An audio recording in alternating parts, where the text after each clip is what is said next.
ఏవండోయ్! వీటిని గుర్తుపట్టారండి? గోరుచిక్కుడుకాయలు అంటారు. కొన్ని ప్రాంతాల్లో గోకరకాయలు అంటారండి. మరి ఈ గోరుచిక్కుడుకాయల్ని చాలామంది తినడానికి ఇష్టపడరండి. ఎందుకంటే ఈ గోరుచిక్కుడుకాయలకి అటువైపు, ఇటువైపు ఈనెల్లాగా గట్టి ఫైబర్ ఉంటుందండి. పీచు ఉంటుంది. మరి ఎంత ఉడికించినా సరే అవి పుల్ల ముక్కల్లాగా గుచ్చుకున్నట్టు ఉంటాయి కాబట్టి ఈ కూరని చాలామంది ఇష్టపడరండి. కానీ ఈ గోరుచిక్కుడుకాయ పోషకాల పుట్టండి. మన ఆరోగ్యానికి చాలా మంచిదనమాట. హై ఫైబర్ ఉన్నటువంటి కూర అనమాట. అందుకని ఈ కూరని మనం రుచికరంగా తయారు చేసుకోవచ్చండి. ఇది గోరుచిక్కుడు పచ్చి కొబ్బరి కూర అండి. ఈ కూర చాలా రుచిగా ఉంటుంది. మరి ఈ కూర ఎలా తయారు చేయాలో, తయారు చేసే విధానం ఏంటో చూసేద్దురు గాని మీరంతా నా ఛానల్కి వచ్చి ఓ లుక్కేసి ఓ లైక్ వేసి వెళ్ళాలండోయ్. ఈ గోరుచిక్కుడు ఆరోగ్యానికి చాలా మంచిదండి. దీంట్లో హై ఫైబర్ ఉంటుంది. ప్రోటీన్లు ఉంటాయి, విటమిన్లు ఉంటాయి, ఖనిజ లవణాలు ఉంటాయి. ఇంకా ఏ విటమిన్, సి విటమిన్, ఈ విటమిన్, కే విటమిన్, B6, ఐరన్, కాల్షియం పుష్కలంగా ఉంటాయండి. మన కండరాలకి ఈ గోరుచిక్కుడు చాలా ఉపయోగపడుతుందండి. కండరాల నొప్పులు తగ్గిస్తుంది. ఇంకా ఎవరికైనా భయం, ఆందోళన, కోపం, స్ట్రెస్సు ఇలాంటివి ఉంటే వాటిని కంట్రోల్ చేస్తుంది. మానసిక వ్యాధులు రాకుండా చూస్తుందనమాట. ఇంకా గుండెకి మంచిది. ఇందులో హై ఫైబర్ ఉంటుంది కాబట్టి మనం పచ్చి కొబ్బరి కూడా కలిపాం కాబట్టి ఫైబరు, ప్రోటీను పుష్కలంగా ఉన్నాయి కాబట్టి షుగర్ లెవెల్స్ కంట్రోల్లో ఉంటాయండి. చక్కగా ఒక కప్పు నిండా ఈ కూర అచ్చంగా అలాగే తినేసిన షుగర్ పేషెంట్స్కి ఏంటి, మామూలు వాళ్ళకేంటి అందరికీ మంచిదండి. ఇంకా జీర్ణ సంబంధ వ్యాధులు ఉంటే తగ్గిపోయేలా చేస్తుంది. బీపీని కంట్రోల్లో ఉంచుతుంది. ఇంకా ఎముకలు స్ట్రాంగ్గా ఉంటాయి. ఇంకా క్యాన్సర్ రాకుండా కాపాడుతుందండి. ఇంకా ఇందులో మనం పచ్చి కొబ్బరి కలుపుతున్నాం కాబట్టి ఫైబరు పచ్చి కొబ్బరిలో పుష్కలంగా ఉంటుందండి. మంచి కొలెస్ట్రాల్ ఉంటుంది. మన గుండె ఆరోగ్యాన్ని చూసుకునేటటువంటి, ఆరోగ్యంగా ఉండేలా చేసేటటువంటి మంచి కొలెస్ట్రాల్ ఈ కొబ్బరి ద్వారా మనకు వస్తుందండి. ఇంకా పచ్చి కొబ్బరి ఎవరైతే తింటారో వాళ్ళ బ్రెయిన్ చురుకుగా పనిచేస్తుంది. వాళ్ళకి జ్ఞాపక శక్తి పెరుగుతుంది, తెలివితేటలు పెరుగుతాయి. ఇంకా జుట్టు రాలడం తగ్గుతుంది, జుట్టు ఒత్తుగా పెరుగుతుంది. ఇంకా థైరాయిడ్ వ్యాధి రాకుండా అది ఉంటే దాన్ని అదుపులో ఉంచుతుందండి. ఇంకా ఈ పచ్చి కొబ్బరితో కనుక మీరు బెల్లం కలుపుకుని తిన్నారంటే రక్తహీనత కూడా తగ్గుతుందండి. ఎముకలు కూడా బలంగా తయారవుతాయి.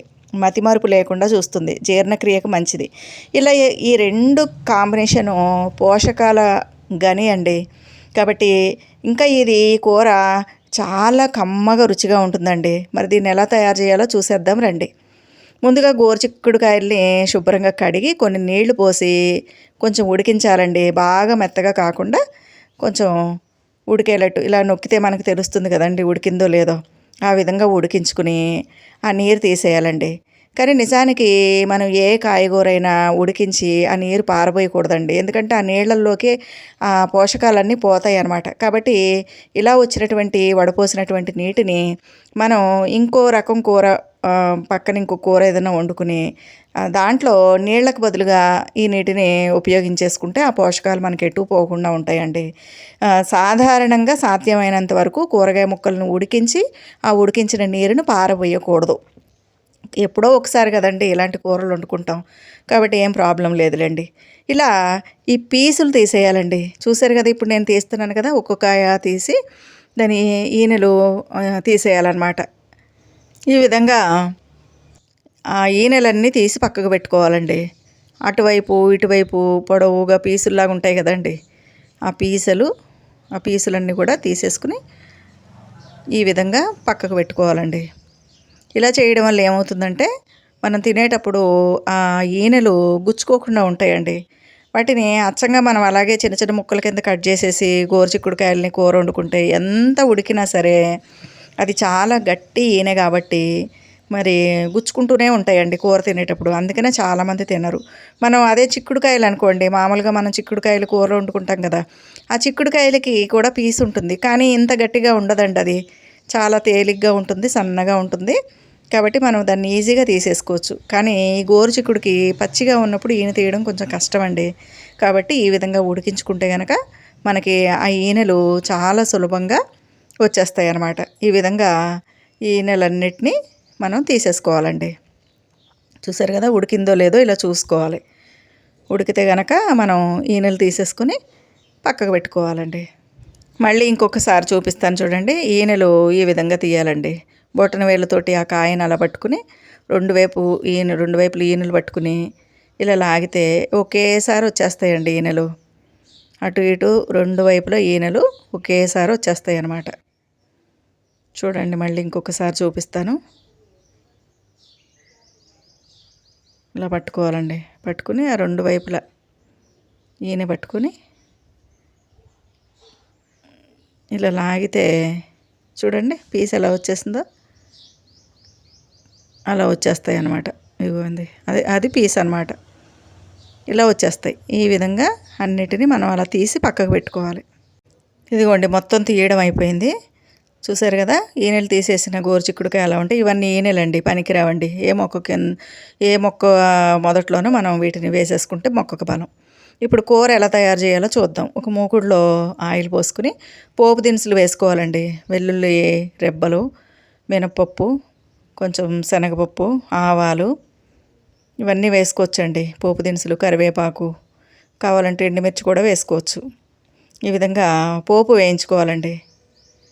చూసారు కదండి, పచ్చిశనగపప్పు, మినప్పప్పు, ఆవాలు, జీలకర్ర, ఇంకా ఎండుమిరపకాయలు, కొంచెం కరివేపాకు, ఇంకా వెల్లుల్లి ఇవన్నీ వేసుకొని చిన్న మంట మీద పోపు మాడిపోకుండా జాగ్రత్తగా వేయించుకోవాలండి. పోపు కనుక మీరు పెద్ద మంట పెట్టి మార్చేసారంటే కూర అంతా టేస్ట్ మాడిపోయిన కూర వాసన వస్తుందండి. ఏ కూరకైనా ఈ పోపును బట్టే రుచి వస్తుంది. కాబట్టి చిన్న మంట పెట్టుకుని చక్కగా దోరగా ఈ విధంగా వేయించుకోవాలండి. ఈలోగా మనం పచ్చి కొబ్బరిని కూర తీసి పెట్టుకోవాలన్నమాట. ఇప్పుడు ఈ కూరకి ఒక అరచెక్క పచ్చి కొబ్బరి సరిపోతుందండి. ఎండు కొబ్బరి వేస్తే బాగుంటుందండి. దీంట్లో ఎండు కొబ్బరి వేయకూడదు. ఎండు కొబ్బరి కంటే పచ్చి కొబ్బరే మనకి ఆరోగ్యానికి చాలా మంచిది. ఎండు కొబ్బరి కూడా మంచిదే, కానీ దాంతో పోలిస్తే పచ్చి కొబ్బరే ఎక్కువ పోషకాలు ఉంటాయి అన్నమాట. ఈ విధంగా పోపు అంతా వేయించేసుకోవాలండి. చూసారు కదా, మాడిపోకుండా దోరగా ఈ విధంగా వేయించుకోవాలి. ఇప్పుడు దీంట్లో మరి కారం కావాలి కదా, అందుకని పచ్చిమిర్చి సన్నగా చీలికల్లాగా చీల్చి మీకు అవసరమైనంత కారానికి సరిపడా పచ్చిమిర్చి వేసుకోండి. ఇందులో మనం కారం వేయమండి. ఇందులో వేసేటటువంటి పచ్చిమిర్చి కారం, ఎండుమిర్చి కారమే దీనికి కారం. కాబట్టి పచ్చిమిరపకాయలు మీరు ఎంత కారం తింటారో అన్నీ ఎక్కువ వేసుకోండి. కారంగా కమ్మగా ఉంటుందండి కూర. కాబట్టి అది వేయించేసాం కదండి. ఇప్పుడు ఇవి వేసుకోవాలి. గోరుచిక్కుడుకాయ మనం తీసి పక్కకు పెట్టుకున్నాం కదా, అవన్నీ వేసుకోవాలండి. ఆల్రెడీ ఇవి ఉడికిపోయినవే కాబట్టి పెద్దగా ఉడకాల్సినటువంటి అవసరం ఏమి ఉండదండి. మనం ఇంతకుముందు నీళ్ళల్లో ఆల్రెడీ ఉడికించేసాం కదా. ఉడికించాం కాబట్టి తొందరగానే మగ్గిపోతాయి అన్నమాట. ఎక్కువసేపు మగ్గించాల్సిన అవసరం లేదు. ఈ విధంగా వేసేయాలండి. వేసేసి దీన్ని గరిటెతోటి కలపకూడదు. ఎందుకంటే ఆల్రెడీ ఉడికిపోయాయి కదండి. ఉడికిపోయాయి కాబట్టి మెత్తగా పప్పులాగా పేస్ట్ అయిపోతాయి అన్నమాట. అందుకని ఏదైనా ఒక క్లాత్ తీసుకుని ఉప్పు కూడా వేసేసి కొంచెం పైకి కిందికి కుదపాలన్నమాట. కుదిపితే అవన్నీ ముద్ద అయిపోకుండా చక్కగా మగ్గుతాయి. ఈ విధంగా 2-3 సార్లు మధ్యలో పైకి కిందికి ఒక గుడ్డ సహాయంతో కుదిపి కొంచెం తడి ఏమన్నా ఉంటే తడి లేకుండా మగ్గించుకోవాలండి. కొంచెం పసుపు కూడా వేసుకోవాలి దీంట్లో. చూసారు కదండి ఈ విధంగా. అంతేగాని మనం గరిటెతో మాత్రం కలపకూడదండి. కలిపితే కనుక మొత్తం పేస్ట్ అయిపోతుంది అనమాట. ఈ విధంగా పైకి కిందకి కుదిపి కొంచెం సన్నని మంట మీద తడి లేకుండా కొంచెం మగ్గించుకోవాలండి. చూసారు కదా, నీళ్ళల్లోంచి మనం తీసాం కాబట్టి కొంచెం తడి ఉంటుంది. అది సన్న మంట మీద పెట్టినప్పుడు అది మగ్గిపోతుంది అనమాట. ఈ విధంగా మగ్గిపోతుందండి. మగ్గిపోయిన తర్వాత ఇప్పుడు మనం పచ్చి కొబ్బరి వేసుకోవాలన్నమాట. పచ్చి కొబ్బరి ఏం లేదండి, మీకు కోరు కావాలంటే కోరుకోవచ్చు, అంటే తురుముకోవచ్చు. నేనైతే ఇలా మిక్సీ జార్లో చిన్న చిన్న ముక్కలు కోసి పచ్చి కొబ్బరిని చిన్న చిన్న ముక్కలు కోసి ఈ విధంగా మిక్సీ జార్లో వేసేసాను. వేసేస్తే తురుము వచ్చేసింది అనమాట. దీంట్లో ఇప్పుడు మనం పచ్చి కొబ్బరి వేసేసుకోవాలండి. పచ్చి కొబ్బరి వేసిన తర్వాత ఎక్కువసేపు మనం ఉడికించాల్సిన అవసరం ఉండదండి. ఎందుకంటే పచ్చి కొబ్బరిలో ఉన్న పోషకాలన్నీ మన బాడీకి యథాతథంగా పట్టాలన్నమాట. అందుకని ఆ పోషకాలన్నీ మన శరీరానికి పట్టాలి అంటే ఎక్కువసేపు మగ్గించకూడదు. ఒక 2 నిమిషాలు పచ్చి కొబ్బరి వేసిన తర్వాత ఒక 2, 3 నిమిషాలు మగ్గించి స్టవ్ ఆఫ్ చేసుకోవాలండి. దించే ముందు మాత్రం కొంచెం ఉప్పు చూసుకోండి. ఇందులో గుర్తుపెట్టుకోండి, ఇందులో కారం అసలు వేయకూడదండి. కారం వేస్తే బాగుండదు. పచ్చిమిర్చే కారం అండి. కాబట్టి మీ కారానికి అవసరమైనంత పచ్చిమిర్చి మాత్రం వేసుకోండి.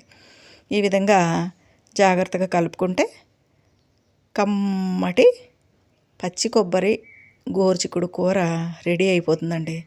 ఈ కూర చాలా రుచిగా ఉంటుందండి. గోరుచిక్కుడుకాయ అంటే ఇష్టం లేని వాళ్ళు కూడా ఇష్టపడి తింటారండి.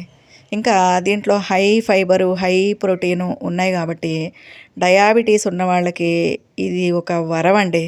ఒక పెద్ద కప్పుడు కూర తిని చక్కగా అన్నం తిన్నారంటే షుగర్ లెవెల్స్ నార్మల్ ఉంటాయి, కంట్రోల్ ఉంటాయి. ఇంకా చెప్పాలి అంటే బ్రేక్ఫాస్ట్ కింద లేదంటే డిన్నర్ కింద ఇలాంటి కూర అచ్చంగా అలాగే కూడా తినేయచ్చండి. ఒక స్పూన్ వేసుకుని చక్కగా తినేసేయచ్చు. ఎందుకంటే చాలా కమ్మగా ఉంటుందన్నమాట ఈ కూర.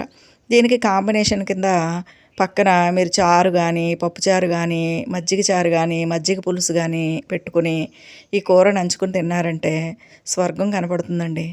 మరి కాయగూరలతోనే ఎంత రుచికరంగా మరి పోషకాల గనిలాగా మనం కూరను తయారు చేసుకోవచ్చండి. చూశారు కదండి, చూడ్డానికి కూడా ఎంత బాగుందో ఈ కూర.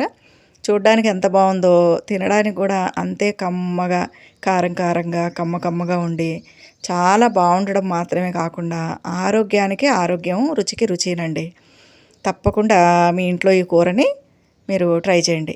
ఈ కూర కనుక మీకు నచ్చితే మరి ఒక లైక్ చేయండి, షేర్ చేయండి, నా ఛానల్కి సబ్స్క్రైబ్ చేయండి.